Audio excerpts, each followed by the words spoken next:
బులెటిన్లో మరో breaking news చూస్తున్నాం. తెలంగాణలో ఎడతెరిపి లేకుండా కురుస్తున్న భారీ వర్షాలు తీవ్ర వరదలకు దారితీశాయి. కామారెడ్డి, సిరిసిల్ల జిల్లాలో వరద నీటిలో సుమారు 30 మంది చిక్కుకుపోవడంతో వారిని రక్షించేందుకు భారత వాయుసేన రంగంలోకి దిగింది.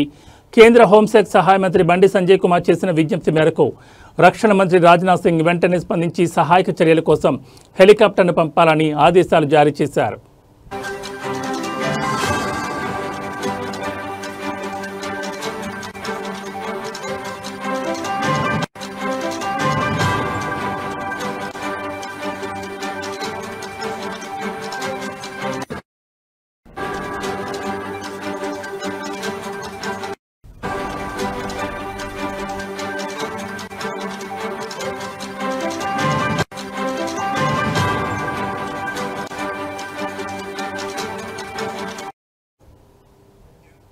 బండి సంజయ్ నేరుగా రక్షణ మంత్రి రాజ్నాథ్ సింగ్ ఫోన్ చేసి పరిస్థితిని వివరించారు.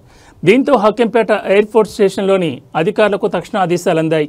ఫలితంగా వరదలో చిక్కుకున్న వారిని సురక్షిత ప్రాంతాలకు తరలించేందుకు వాయుసేన హెలికాప్టర్ సిద్ధమైంది.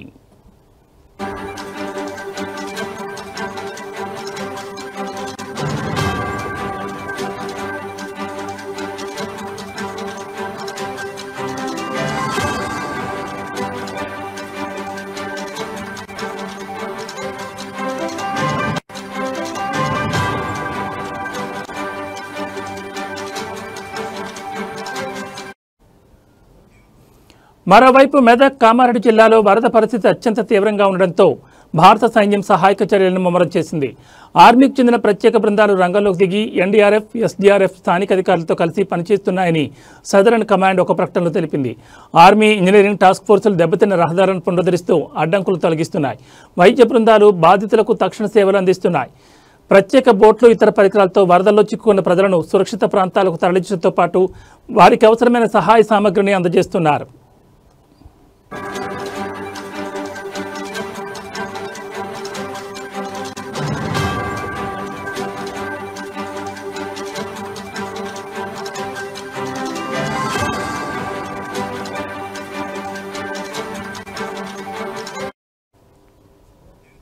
భారీ వర్షాల కారణంగా రాష్ట్రంలోని పలు ప్రాజెక్టులకు వరద నీరు పోటెత్తుతోంది. నల్గొండ జిల్లాలోని డిండి ప్రాజెక్టులోకి ప్రమాదకర స్థాయిలో వరద ప్రవాహం కొనసాగుతోంది.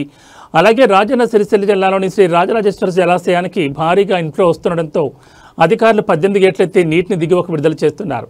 ఈ నేపథ్యంలో పరివాహక ప్రాంత ప్రజలు అప్రమత్తంగా ఉండాలని అధికారులు హెచ్చరికలు జారీ చేశారు.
వాటర్ పెట్టుతోంది. ఇక్కడ వాగు ఉదయం అంటే పశువులను మేపడానికి వెళ్ళిన ఈ పశు కాపాడులో ఒక్కసారిగా వాగు ఇక్కడే ఆగిపోయి